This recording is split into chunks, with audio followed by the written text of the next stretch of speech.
बिस्मिल्लाहिर्रहमानिर्रहीम। Welcome to toy construction official YouTube channel. आज की इस वीडियो में हम कंटिन्यू करेंगे कंस्ट्रक्शन ऑफ पाइपिंग सिस्टम को। प्रीवियस वीडियो में हमने एक ओवरव्यू दिया था और कुछ स्टैंडर्ड रिक्वायरमेंट हमने बताए थे कि अगर हमारे पास हम पाइपिंग का काम करेंगे तो उसकी क्या क्या रिक्वायरमेंट है, तो वो आप प्रीवियस वीडियो में देख सकते हैं।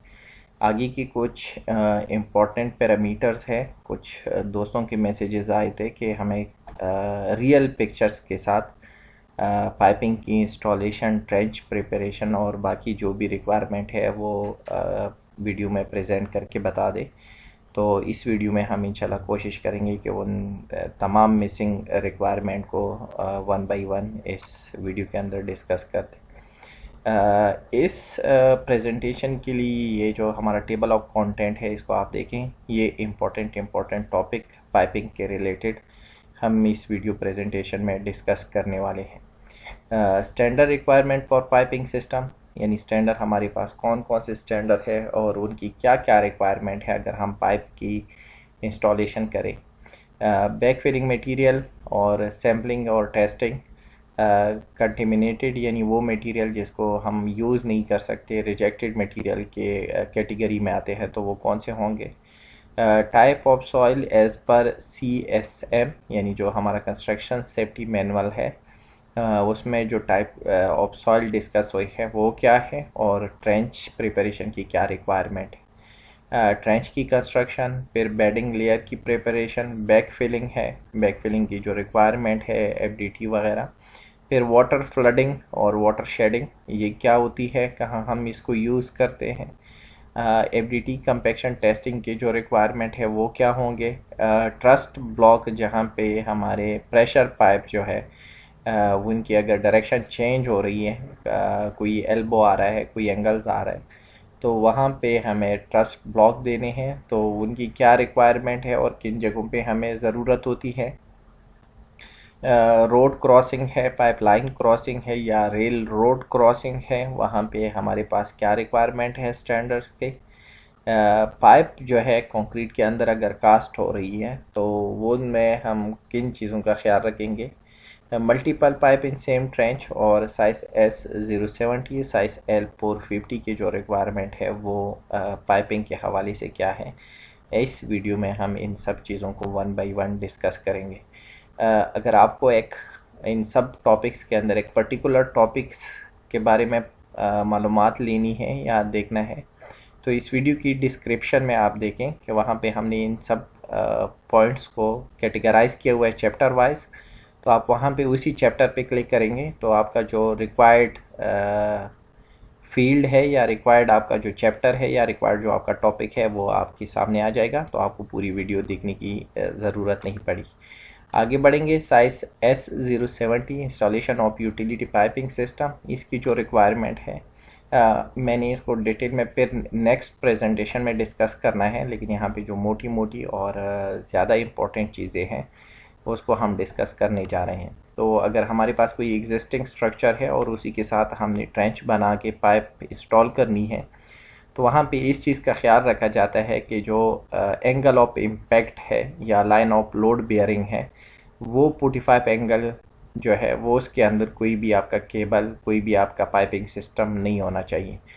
इसका रीज़न ये है कि ये ऊपर वाला जो स्ट्रक्चर है इसका लोड आएगा इस पाइप को भी डैमेज कर सकता है, और अगर पाइप को डैमेज ना करे जब ड्यूरिंग एक्सकेवेशन तो इसमें डिफरेंशियल सेटलमेंट भी हो सकती है, सेफ्टी की हैजर्ड्स क्रिएट हो सकते हैं, क्योंकि अगर ये लोड का जो इम्पैक्ट है वो इस ट्रेंच के साइड पे आएगा तो ट्रेंच को भी कोलैप्स कर सकता है, जहाँ पे आपके वर्कर और आपका जो बाकी मटेरियल है पाइपिंग का वो डैमेज हो सकता है। तो इस चीज़ को अवॉइड करें। ये देखिए एक्सकेवेशन एंड पाइपिंग प्रोहिबिटेड, तो यहाँ पे बिल्कुल अलाउ नहीं है स्टैंडर्ड के मुताबिक। अगर आपने करना है तो जो CSM में इसकी रिक्वायरमेंट बताई गई है, प्रॉपर शोरिंग है, आपकी एग्जिस्टिंग स्ट्रक्चर को स्टेबल करने के लिए एडिशनल सपोर्ट्स प्रोवाइड करने हैं, तो वो आप करके फिर आप इस रीजन में जो है एक्सकेवेशन कर सकते हैं with the help of proper shoring.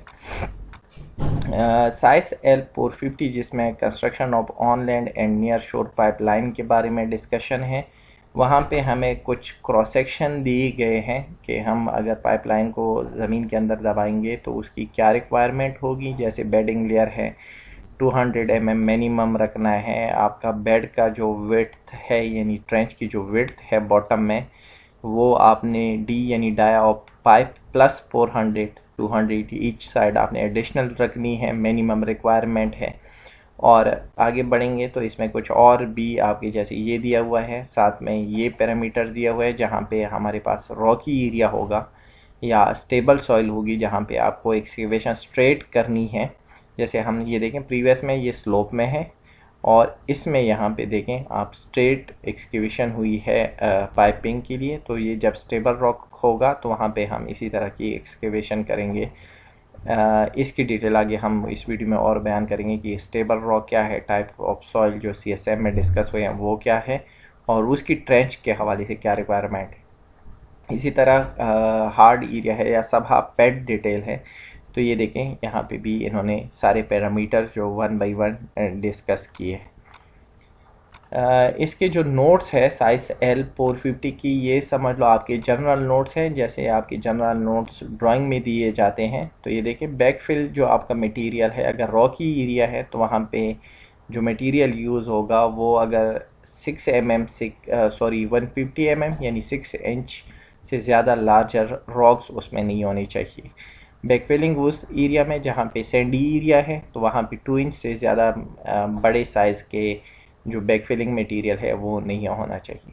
और बेडिंग का जो मटेरियल है ये सैंड एरिया में आप देखें जो ये साइज़ बताया जा रहा है कि 550 mm से बड़े ना हो, तो इसका मतलब है कि सिलेक्ट फिल मटेरियल आपने बैकफिलिंग के लिए यूज़ करना है। बेडिंग मटेरियल जो है, bedding material shall be sand और सॉइल, यानी इन दोनों में कोई भी हो सकता है, लेकिन उसमें जो मैक्सिमम साइज़ ऑफ एग्रीगेट होगा या मैक्सिमम साइज़ ऑफ स्टोन होंगे वो 0.5 इंचेस या 12 mm से बड़ा नहीं होना चाहिए, ताकि आपकी पाइप की कोटिंग को और बाकी पाइप के इंटीग्रिटी को बचाया जा सके।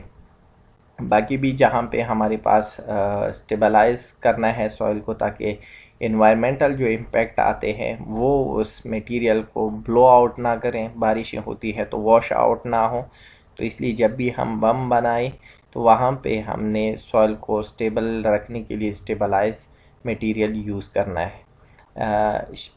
जहाँ पे भी हमारी कंपैक्शन की रिक्वायरमेंट होगी नॉर्मल फिल मटेरियल के लिए, तो वहाँ पे 95% का आपको स्टैंडर्ड प्रोक्टर का वैल्यू होना चाहिए। यहाँ पे एक चीज़ को डिफ्रेंशिएट कर दूँ, फिल और बैक फिल का क्या मतलब है। फिल यानी उन जगहों पे जहाँ पे आपका जो बॉटम है वो डाउन है आपके रिक्वायर्ड एलिवेशन से, तो वहाँ पे जब हम मिट्टी डाल देते हैं तो उसको हम फिल कर रहे होते हैं, तो वहाँ पे जो फिलिंग होगी वो लेयर बाय लेयर फिलिंग होगी और 95% हम स्टैंडर्ड प्रोक्टर वैल्यू की अचीव करेंगे कंपैक्शन FDT के थ्रू। और बैकफिल का मतलब ये है कि जो जगह एक्सकेवेटेड की गई है और उसमें दोबारा हम उसको पाइप को छुपाने के लिए हम उसके ऊपर मिट्टी डाल रहे हैं, उसको हम बैकफिलिंग कहते हैं। तो ठीक है, इसको डिफ्रेंशिएट करना ज़रूरी था। फिल मटेरियल यानी हम जहाँ पे भी फिलिंग होगी यानी एरिया डाउन है उसको अप करना है, क्योंकि रिक्वायर्ड हमारे को एलिवेशन चाहिए, तो वहाँ पे 95% अचीव करना है ताकि वो मिट्टी इतनी स्टेबल हो कि जिसके ऊपर हम अपनी पाइप को डाल सके। बाकी ये भी रिक्वायरमेंट है, तो ये पैरेलल चलते रहेंगे और हम आगे वीडियो में 1 बाई 1 डिस्कस करते रहेंगे। इसी साइज L450 में अगर हमारे पास सेम ट्रेंच के अंदर आपका फाइबर ऑप्टिक केबल्स जो है वो जा रहा है, तो उसकी रिक्वायरमेंट जो साइज T928 में डिस्कस की गई है वो फुलफिल होनी चाहिए। और केबल की इंस्टॉलेशन जो है वो 10 और 2 o'clock के बाद होनी चाहिए। The cable shall be installed eight 2 और 10 o'clock। ठीक है, तो इन दोनों में की टाइम इससे पहले या 2 बजे के बाद की होनी चाहिए। बीच का जो टाइम है वहाँ पे टेम्परेचर ज़्यादा होता है थ्रू आउट सऊदी अरेबिया, तो इस चीज़ का ख्याल रखना चाहिए। The bedding around the pipe and the cable shall be sand और सॉइल जैसी बाकी रिक्वायरमेंट है। ऑप्टिकल केबल जो फाइबर्स होते हैं वो सेंसिटिव होते हैं, उनका ख्याल रखा जाता है, तो वहाँ पे भी हम चारों तरफ जो है बाकी जो स्वीट सैंड है या प्रॉपर सॉइल है जो कंटेमिनेटेड नहीं होंगे, लार्जर साइज नहीं होंगे और एंगुलर शेप के जो सैंड या ग्रेवल होते हैं वो उसमें शामिल ना हो तो वो हम यूज़ कर सकते हैं एज आ बैकफिलिंग मटेरियल। ये भी ट्रेंच कंस्ट्रक्शन के हवाले से एक प्रोसीजर के पैरामीटर्स हैं, तो इस पे हमने पिछली वीडियो में बात की थी। ये आप वीडियो को पॉज करके भी देख सकते हैं, तो इसको मैं स्किप कर रहा हूँ। सिर्फ एक चीज़ का पॉइंट का ख्याल रखें, यहाँ पे देखिए ट्रेंच एक और पोजीशन में बना हुआ है, ये देखें ट्रेंच स्टेबल सॉइल के अंदर है, और ये ट्रेंच जो है अनस्टेबल सॉइल के अंदर है। तो ये स्टेबल सॉइल अनस्टेबल सॉइल को हम आगे डिस्कस करने वाले। मटेरियल जो हमारे पास बैकफिलिंग के लिए यूज़ होता है या बेडिंग के लिए यूज़ होता है, बेडिंग लेयर के लिए, तो वो मटेरियल आपकी साइड पे जब भी डिलीवर होगा अप्रूव्ड सोर्स से होना चाहिए। और मटेरियल जब आपकी साइड पे डिलीवर हो तो उसे आपने सैंपल कलेक्ट करना है। ये देखिए भाई लोग सैंपल कलेक्ट कर रहे हैं, बैग्स जिसमें सैंपल जा रहे हैं वहाँ पे आप अपनी डिटेलिंग लिखेंगे, डेट लिखेंगे और RFI का नंबर लिखेंगे सैंपल कलेक्शन के लिए। और फिर हम ये देखें, ये रिक्वायरमेंट है क्लीन सैंड की या ड्यून सैंड की या सॉइल का मटेरियल। अगर इस रिक्वायरमेंट को फुलफिल कर रहा है तो उसको आप यूज़ कर सकते हैं एज आ बेडिंग मटेरियल या बैकफिल मटेरियल। ये भी साइज S70 की बैकफिल मटेरियल के रिलेटेड रिक्वायरमेंट है। तो यहाँ पे ये देखिए डेंसिटी की भी रिक्वायरमेंट उन्होंने बता दी है। मैं वीडियो लंबा होने की वजह से मैं इसको शॉर्टकट कर रहा हूँ, आप वीडियो को पॉज करके खुद भी रीड कर सकते हैं कि हमारे पास अगर हमारे पास किसी जगह पे नॉन ट्रैफिक एरिया है और सैंड यूज़ करें जहाँ पे रिलेटेड डेंसिटी की रिक्वायरमेंट है तो 70% होना चाहिए। और अगर हमारे पास ट्रैफिक एरिया है जहाँ पे ट्रैफिक लोड्स आने हैं तो वहाँ पे आपने 85% जो है वो अचीव करनी है। डेंसिटी जो हमारे पास होती है मैक्सिमम डेंसिटी, अगर नॉन ट्रैफिक एरिया है 90% एनफ है, और अगर ट्रैफिक एरिया है तो वहाँ पे आपको 95% जो है वो मैक्सिमम डेंसिटी अचीव करनी है। अच्छा, ये 70% रिलेटिव डेंसिटी सैंडी मटेरियल के लिए है, और ये जो हमारे पास सॉइल मटेरियल है जिसमें क्ले होता है ये उस मटेरियल रिलेटेड है।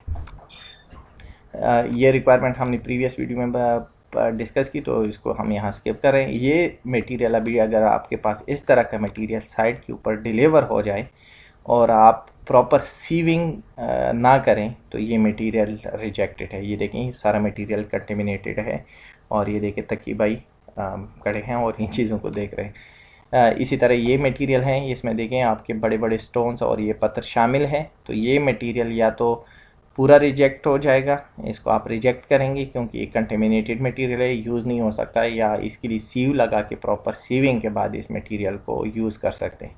इसी तरह कुछ कंटेमिनेशन आती है ड्यूरिंग एग्जीक्यूशन। आप बेडिंग लेयर बना रहे हैं या बाकी जगहों पे बैकफिलिंग कर रहे हैं तो वहाँ पे जितनी भी बड़े स्टोन्स होंगे जो कि रिक्वायर्ड साइज से बड़े हैं तो वो आप उसी टाइम पे भी कलेक्ट करके उसे रिमूव कर सकते हैं। ये देखिए ऑर्गेनिक मटेरियल नहीं होना चाहिए, तो ये देखो शाखें पड़ी हुई हैं या पत्ते पड़े हुए हैं या बाकी कचरा वगैरह है, तो वो भी आपके मटेरियल के अंदर नहीं होना चाहिए। टाइप ऑफ सॉइल, अच्छा ये दो चीज़ें इसका ख्याल रखना ज़रूरी है। एक टाइप ऑफ सॉइल हम CSM के थ्रू देखते हैं और ये क्वेश्चन अक्सर पूछा जाता है, यानी कंस्ट्रक्शन सेफ्टी मैनुअल के मुताबिक सॉइल की कितने टाइप है। और एक हमारे पास टाइप ऑफ सॉइल है जो कि साइज A114 में डिस्कस हुए है, तो उसको हम बाद में डिस्कस करेंगे। पहले इस टाइप ऑफ सॉइल को देखें। ये आपका जो एक्सकेवेशन के रिलेटेड सेफ्टी पॉकेट कार्ड है, इसमें भी सारी चीज़ें मेंशन हैं, और ये CSM जो पॉकेट CSM होता है उसमें भी बने हुए हैं। अगर आपके पास कंस्ट्रक्शन सेफ्टी मैनुअल का पूरा मैनुअल है तो वहाँ पे भी इसकी पूरी डिटेल है। मैं इसको शॉर्टकट आपको बताता चलूँ। अगर हमारे पास किसी जगह पे स्टेबल रॉक है, यानी आप एक्सकेवेशन करेंगे और उसके कोलैप्स होने की कोई चांसेस नहीं है, तो वहाँ पे आपका ट्रेंच जो है वो इस तरह बनाया जा सकता है। टाइप A सॉइल है, ये देखें क्या लिखा हुआ है, प्रीवियसली अनडिस्टर्ब कोहेसिव और सीमेंटेड सॉइल, यानी वो सॉइल जो कि अनडिस्टर्ब्ड है और वो एक दूसरे के साथ बॉन्डेड है। अगर हम इस तरह की इसकी एक्सकेवेशन करें तो कोलैप्स नहीं होता, तो वहाँ पे यहाँ पे 0.75D जो है हमने वो स्लोप मेंटेन रखना है। अगर टाइप B सॉइल है यानी लेस कोहेसिव है और उसमें रॉक वगैरह शामिल है जो ड्यूरिंग एक्सकेवेशन कोलैप्स होने के चांसेस उसके है, तो वहाँ पे जितनी डेप्थ होगी वहाँ पे आपको स्लोप भी उतना दूर रखना है उसका शोल्डर, तो ये रिक्वायरमेंट है। और इसी तरह टाइप C सॉइल है जो कि डिस्टर्ब सॉइल होती है, सैंडी सॉइल होती है, वो कहीं भी अगर आप एक्सकेवेशन करेंगे तो नीचे गिरने के चांसेस उसके ज़्यादा होते हैं, तो उसका स्लोप आपने इतना ज़्यादा मेंटेन रखना है। ठीक है, ये अंडरग्राउंड यूटिलिटीज़ और बाकी डिटेल के बारे में है कि जो आपका एक्सकेवेटेड मटेरियल होगा वो आपने 2 फीट दूर रखना है, अंडरग्राउंड यूटिलिटीज़ को चेक करना है, उसके लिए एक्सप्लोरेटरी ट्रेंचेस करने हैं, स्कब फोल्डिंग लगा देनी है अगर किसी जगह पे एक्सकेवेशन की जो एजेस है वो पॉसिबल नहीं है। Do not use mechanical excavator within 3 metre यानी 10 feet of any underground pipe cable और अदर एब्स्ट्रक्शन। जहाँ पे ये चीज़ें हों तो वहाँ पे आपने 3 मीटर तक कोशिश करनी है कि आप वहाँ पे मैकेनिकल एक्सकेवेटर यूज़ ना करें। बाज़ दफ़ा ऐसा होता है कि ऊपर मार्किंग किसी और जगह पे होती है और नीचे जो आपकी पाइपलाइन होती है वो थोड़ी सी साइड कंडीशन के मुताबिक आगे पीछे होती है, तो वहाँ डैमेज होने के चांसेस ज़्यादा है। तो उसकी प्रॉपर डिस्कवरी होनी चाहिए, उसकी डिटेक्शन होनी चाहिए और उसकी एक्सप्लोरेटरी ट्रेंचेस से तसल्ली करनी चाहिए कि हमारी एक्सकेवेशन के अंदर अंडरग्राउंड यूटिलिटीज़ नहीं आ रही। ये टाइप सॉइल जो हमने बात की, इसको ये देखो type A, B and C stable rock हमने प्रीवियस में डिस्कस किया था। तो आप यहाँ पे देख सकते हैं कि हमारे पास ट्रेंच कंस्ट्रक्शन की क्या रिक्वायरमेंट है as per CSM construction safety manual. ये हमारे पास एक प्रॉपर ट्रेंच है, नीचे सैंड बेडिंग हुई है, ये स्टेबल सॉइल। इस तरह के सॉइल जो होगा वो स्टेबल सॉइल होगा, वहाँ पे आप स्ट्रेट जो है वो एक्सकेवेशन करके इस तरह का प्रॉपर एक ट्रेंच बना सकते हैं। ये फिर डेप्थ की रिक्वायरमेंट है इसकी चेकलिस्ट के अंदर, तो ये आप वीडियो को पॉज करिए, इसको आप भी देख। अच्छा, ये फिर स्लोप की रिक्वायरमेंट है, मुख्तलिफ जगहों पे हम स्लोप कैसे मेंटेन रखेंगे। अगर हमारे पास स्कैफोल्डिंग है या शोरिंग के लिए रिक्वायरमेंट फुलफिल हो रही है तो आप शोरिंग करें जहाँ पे डीप एक्सकेवेशन है। ये मुख्तलिफ सॉइल के लिए मुख्तलिफ जो बेंचिंग, स्लोपिंग या बेंचिंग प्लस स्लोपिंग की जो टेक्निक यूज़ होते हैं, इन पिक्चर में आपको ये देखें, यहाँ पे जो हम स्टेप्स बना रहे होते हैं ट्रेंचिंग के अंदर स्टेबल सॉइल के लिए स्पेसिफिकली, ताकि कोलैप्स होने के चांसेस कम हो, तो इस तरह भी आप इसको बना सकते हैं। या आप स्लोप प्लस स्टेप्स जो है वो रखें। यहाँ पे ये देखें प्रॉपर स्लोप बनाए गए हैं, सॉरी। ये फिर हमारे पास पाइप के लिए देखो प्रॉपर जो पाइप की इंस्टॉलेशन है साइडों को सिक्योर करने के लिए पॉलीथीन शीट डाली गई है और इसको पाइप को लोअर किया गया है, पाइप स्टेबल है। सेम यहाँ पर भी और सेम ये भी। नीचे देखें आपका बेहतरीन किस्म का प्रॉपर एक जो ट्रेंच है वो प्रिपेयर किया गया है। पाइप बेडिंग के बारे में बात की, बेडिंग का जो बॉटम है वो प्रॉपरली हो, स्मूथ हो, लेवल में हो, फिनिश ग्रिड लेवल उसका प्रॉपर हो, ताकि आपका जो पाइप है वो प्रॉपरली उसके ऊपर बैठ सके। उसके नीचे ये गैप्स ना हो, क्योंकि इसकी वजह से पाइप के ऊपर प्रेशर आएगा तो यहाँ पे सेटलमेंट के चांसेस है और आपके पाइप डैमेज होने का ख़तरा बहुत है। ये बेडिंग लेयर है, प्रिपेयर्ड है, नीचे सैंड डाला गया है, वाटर फ्लडिंग हुई है, तो यहाँ पे आप पाइप लगा सकते हैं। यहाँ पे भी आप देखें, ये देखो सैंडी एरिया है, तो यहाँ पे वो स्टेबल सॉइल की तरह का ट्रेंच नहीं बनाया जा सकता, तो इस तरह का ट्रेंच बनाया गया है। बैक फिलिंग, पाइप के नीचे जो हम बेडिंग लेयर जो 15 सेंटी का डालते हैं वो भी क्लीन सैंड, ड्यून सैंड या सॉइल जिसमें लार्जर साइज़ के पार्टिकल ना हो वो डालते हैं। और फिर ये इस तरह का हम पाइप को लेयर बाय लेयर जो है वो बैकफिल करना शुरू कर देते हैं। यहाँ पे भी आप देख सकते हैं कि पाइप को प्रॉपरली उसकी टॉप लेयर तक जो है सिक्योर किया गया है। अच्छा, यहाँ पे वाटर फ्लडिंग के साथ जहाँ पे हम ड्यून सैंड या क्लीन सैंड यूज़ कर रहे हैं और पाइपिंग में अवॉइड किया जाता है कंपैक्शन को, ताकि पाइप के ऊपर कोई प्रेशर ना आए, तो सबसे बेहतरीन जो प्रोसीजर है वो वाटर फ्लडिंग का है। ये कोहेसन लेस सॉइल जो होती है, यानी जो सैंड होती है वो प्रॉपरली कंपैक्ट हो जाती है इस वाटर के थ्रू, अगर हम उसको यूज़ कर सकें। ये मुख्तलिफ जगहों पे यही वाटर फ्लडिंग जो है वो यूज़ की गई है पाइप को बैकफिल करने के लिए। अच्छा, बैकफिलिंग के बाद आपका कवरिंग है, ये उसकी तस्वीर ही नहीं है, समझ लो ये हमने वो पाइप को कवर कर लिया है। 300 mm की टॉप कवर की सैंड कवरिंग हमने डाल दी है।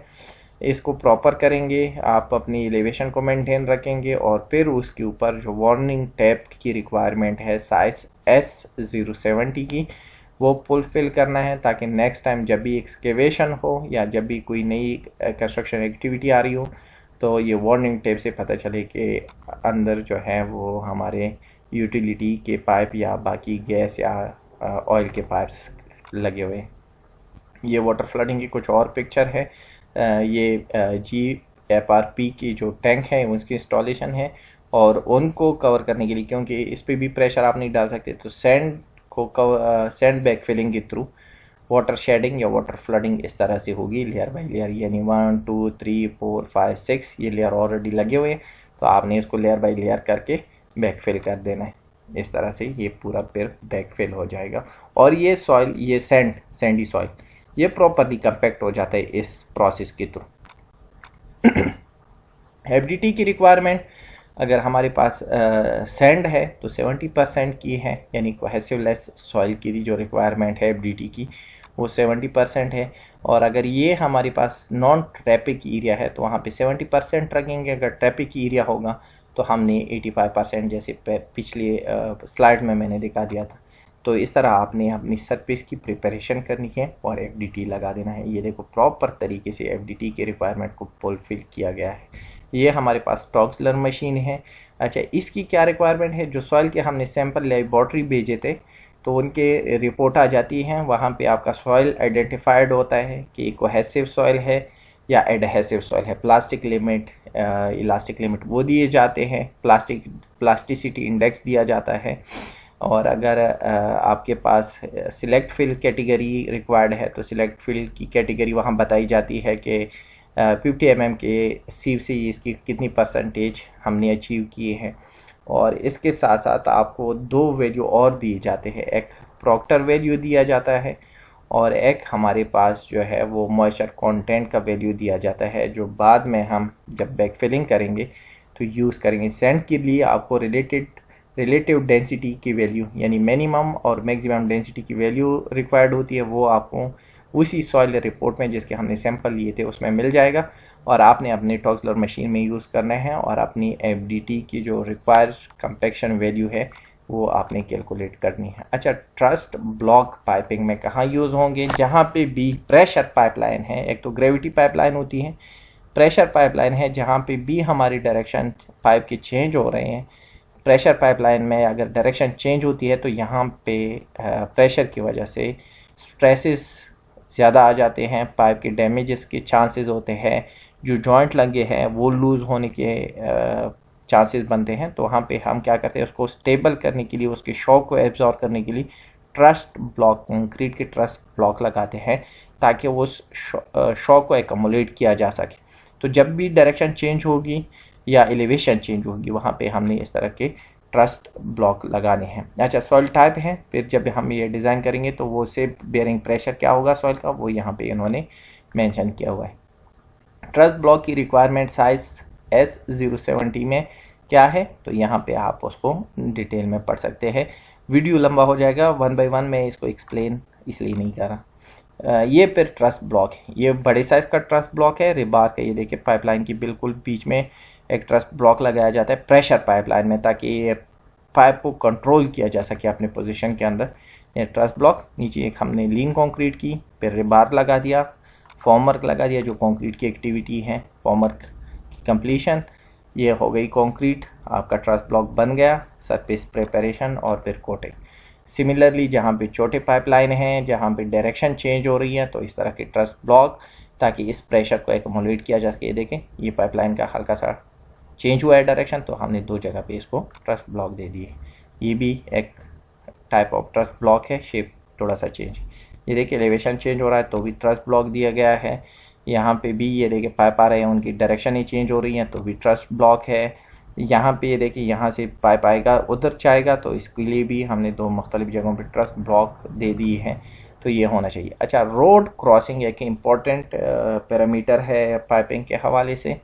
तो यहाँ पे कुछ स्टैंडर्ड ड्राइंग इन्होंने दिए है कि अगर हमारे पास रोड क्रॉसिंग फॉर पाइपलाइंस आ रही है तो ये वाला स्टैंडर्ड EC 0366660 का ड्राइंग, वहाँ पे जो स्टैंडर्ड बताए गए हैं वो यूज़ करना है। अगर plain and detail concrete slab जहाँ पे रोड क्रॉसिंग है पाइप के ऊपर, तो पाइप के ऊपर आप डायरेक्ट प्रेशर अप्लाई नहीं कर सकते, तो उसके लिए जो कंक्रीट स्लैब बनेगा वो उसकी क्या रिक्वायरमेंट होगी, वो ये हमारे पास ये देखें पाइप है, आ रहा है, रोड क्रॉस कर रहा है, तो हमने इसको अंडरग्राउंड लेके गए हैं, फिर ये अबव ग्राउंड चला गया है। तो इसकी जो रिक्वायरमेंट है इस ड्राइंग में आपको मिल जाएंगी, ये इसी ड्राइंग से ली गई है, ठीक है। आगे सॉरी यहाँ पे थोड़ा सा मिस्टेक हो गया है, ये पहला ड्राइंग बाद में होना चाहिए, ये पहला होना चाहिए, लेकिन आप इसको देख सकते हैं, इसकी डिटेल स्टैंडर्ड ड्राइंग में मौजूद है। तो कभी भी ऐसी कोई एक्टिविटी अगर आपने करनी है तो आरामको में हर चीज़ की बहुत ज़्यादा डिटेल मौजूद है, तो उन डिटेल को देख के आपने इन सारी रिक्वायरमेंट को फुलफिल करना है as a quality control inspector. एक दूसरा ड्राइंग है जहाँ पे स्लीव यूज़ होता है, अगर स्ट्रक्चर का लोड ज़्यादा आ रहा है रेल रोड का और पाइप को आप ज़्यादा एक्सकेवेट नहीं कर सकते ताकि लोड को प्रॉपरली डिस्ट्रीब्यूट कर सके, तो आपको क्या करना है, अपने पाइप को एक केसिंग के अंदर जो है वो इंस्टॉल कर देना है, ताकि जो भी लोड आएगा वो केसिंग के ऊपर आए और पाइप के ऊपर डायरेक्ट ना आए, ताकि डैमेज को कंट्रोल किया जा सके। ये उन जगहों पे है जहाँ पे आपके पास जो डेप्थ है वो रिस्ट्रिक्टेड है, आप ज़्यादा डेप्थ में नहीं जा सकते, तो वहाँ पे आपने इसके ऊपर इनकेसमेंट करनी है ताकि पाइप को डैमेज से प्रोटेक्ट किया जा सके। फिर ये इनकेसमेंट कैसी होगी उसकी डिटेलिंग है, स्लीव जिसको हम कहते हैं वो कैसे करेंगे। यहाँ पे हम एक और चीज़ के बारे में बात करेंगे, वो है ब्रिज या स्लैब, जो रोड कटिंग के बाद हम डालते हैं अपने पाइपों को प्रोटेक्ट करने के लिए। तो ये कंक्रीट स्लैब की रिक्वायरमेंट है कि किसी भी पाइप के ऊपर हम जब प्रेशर को डिस्ट्रीब्यूट करना हो, पाइप के डैमेजेस को अवॉइड करना हो, तो ये रिक्वायरमेंट हम फुलफिल करेंगे। तो हम इस तरह का एक स्लैब भी डाल सकते हैं ताकि अपने पाइप की जो इंटीग्रिटी है उसको बचाया जा सके। ये भी इसी तरह मिनिमम रिक्वायरमेंट है। यहाँ पे ये देखें, रेल रोड क्रॉसिंग लोकेशन तो किस तरह का होना चाहिए, अगर under truck structure proper exception, ये फिर आपके पैरामीटर्स बताए गए हैं। इस स्टैंडर्ड में और भी चीज़ें डिटेल में है जिसको साइज L460 कहते हैं। आगे वीडियो में जो अपकमिंग वीडियो है उसमें हम इसके बारे में और डिटेल में बात करेंगे, लेकिन अब तक आप इसको देख सकते हैं। ये तो फिर बैकफिलिंग के लिए हमने प्रीवियस वीडियो में इसको डिस्कस किया था। पाइप कास्ट इन कंक्रीट ये इम्पॉर्टेंट है, बहुत ज़्यादा इम्पॉर्टेंट है। जहाँ पे भी हमारे वाटर टाइट स्ट्रक्चर आएंगे, मैन होल्स आएंगे, टैंकियाँ आएंगी अंडरग्राउंड या अबव ग्राउंड, वहाँ पे जो हमारे पास पाइप की इंस्टॉलेशन होगी वो एक बहुत ही इम्पॉर्टेंट एक्टिविटी है। लीकेजेस के बहुत ज़्यादा चांसेस होते हैं उन एरियाज़ के अंदर, तो उनके पैरामीटर्स क्या होने चाहिए। यहाँ पे देखें, ये हमने एक पाइप इंस्टॉल किया हुआ है कंक्रीट के अंदर, इसको ब्लॉक आउट बोलते हैं, यानी कंक्रीट में हमने पहले एक ओपन जगह छोड़ दी, बाद में हम उसमें पाइप लगा रहे हैं। तो उसमें क्या क्या रिक्वायरमेंट है कि पाइप रहेगा पाइप से 150 mm जो है आपकी जो बाहर आउटर एरिया है वो होना चाहिए, ताकि उसको हम बाद में नॉन श्रिंक ग्राउट या इपॉक्सी ग्राउट जो भी रिक्वायरमेंट होगी ड्राइंग के मुताबिक वो करेंगे। और यहाँ भी ये जो बाहर ओल्ड कंक्रीट और बाद में जो ग्राउट करेंगे, इसके अंदर आपने एक वाटर स्टॉपर लगा देना है। इसका अच्छा सा एक नाम था, जहन से निकल गया है। ये वाटर स्टॉपर यूज़ करना है। ये वाटर स्टॉपर जो है ये वाटर के साथ जैसे ही कांटेक्ट होगा ये एक्सपेंड होगा, तो अगर यहाँ पे कोई चांसेस होंगे लीकेज के तो वो कंट्रोल किए जा सकते हैं। ये दूसरा सेक्शन है वॉल का कटा हुआ है, ये पाइप आपको दिखाया गया है, दोनों साइड से ग्राउटिंग है और बीच में यहाँ पे देखिए पटल प्लैश लगा हुआ है, ताकि वाटर जो इस तरह से बाहर जा रहा होगा वो इसको यहाँ पे बैरियर के तौर पे काम करेगा और उसको लीकेज से प्रोटेक्ट करेगा। इस तरह हम एक्चुअल जो हम काम करेंगे तो वो एक्चुअल इस तरह से होंगे। स्टील रिबार की कैसे इंस्टॉलेशन होगी, पटल प्लैंच, इस तरह का एक प्लैंच लगेगा पाइप के ऊपर। ये आपके न्यूप्रीन पैड है पाइप को प्रोटेक्ट करने के लिए, कंक्रीट के अंदर यूज़ होते हैं। ये ओपनिंग है जो हम पाइप के लिए अपनी शटरिंग के अंदर रखेंगे। ये आपका वो वाटर स्टॉपर है जो यूज़ होता है लीकेज को कंट्रोल करने के लिए वोल्ट कंक्रीट और आपके ग्राउटिंग के दरमियान। ये पटल प्लैंज है, ये सेम यहाँ पे भी आप देख सकते हैं। यहाँ पे दोनों जगहों पे उन्होंने वाटर स्टॉपर यूज़ किया है ताकि ज़्यादा सिक्योर किया जा सके। ये फिर आप फॉर्मवर्क लगाएंगे ग्राउटिंग के लिए, तो इस तरह हमने करना। Multiple pipe in same trench, इसके बारे में प्रीवियस वीडियो में भी बात की थी कि अगर हमारे पास 2 पाइप आ रहे हैं तो उसके क्या पैरामीटर होंगे। D इज इक्वल टू और greater than R1 plus R2 divide by 2, यानी जो मिनिमम इसकी रिक्वायरमेंट है 300 हो मिनिमम। अगर 300 ये इसको आप यहाँ से कैलकुलेट करें R1 यानी रेडियस ऑफ पहले पाइप का और दूसरी पाइप का रेडियस निकाल के उसको 2 पे डिवाइड करें। अगर वो 300 से कम आ रहा है तो आपने 300 यूज़ करना है, और अगर 300 से ज़्यादा आ रहा है तो वो जो ज़्यादा आ रहा है वही आपने यूज़ करना है। सेम ट्रेंच का इस तरह पैरामीटर होगा। अगर एक दो पाइप एक दूसरे को क्रॉस कर रहे हैं तो उन दोनों के लिए हाइट में क्या वेरिएंस होना चाहिए, तो एफ यहाँ पे बताया गया, ये हमारा एफ है। आर जो है वो अपर पाइप का रेडियस है, R2 जो है वो लोअर पाइप का रेडियस है। इन दोनों को प्लस करेंगे और मल्टीप्लाई बाई 2 करेंगे, बट नॉट लेस देन 300। तो इनका भी जो डिस्टेंस है लेस देन 300, ये मिनिमम 300 तो होना ही होना चाहिए। बाकी आपको इस पैरामीटर का ख्याल रखना है ताकि इन दोनों पाइपों के दरमियान जो स्पेसिंग है उसको मेंटेन किया जा सके। रेफरेंस डॉक्यूमेंट जो अभी इस प्रेजेंटेशन में यूज़ हुए हैं वो एक यूज़ हुआ है साइज़ S070, साइज़ L460 और तीसरा डॉक्यूमेंट साइज़ L450। और इसके साथ साथ हमारा एक RTR पाइप का प्रोसीजर था एमिपॉक्स का, वो हमने यूज़ किया है। तो ये सारी जो डिटेल प्रेजेंटेशन थी वो इन वीडियोस से ली गई थी। वीडियो देखने का बहुत बहुत शुक्रिया। आप लोगों की कोई क्वेश्चंस हो, कोई चीज़ समझ ना आई हो, वीडियो थोड़ा लंबा है लेकिन चीज़ों को हमने डिटेल में डिस्कस करने की कोशिश की है, तो आप वो सवाल और वो आपके अपने ख्यालात हमसे आप कमेंट्स में पूछ सकते हैं। वीडियो देखने का बहुत बहुत शुक्रिया। अल्लाह आप लोगों का हामी व नासिर।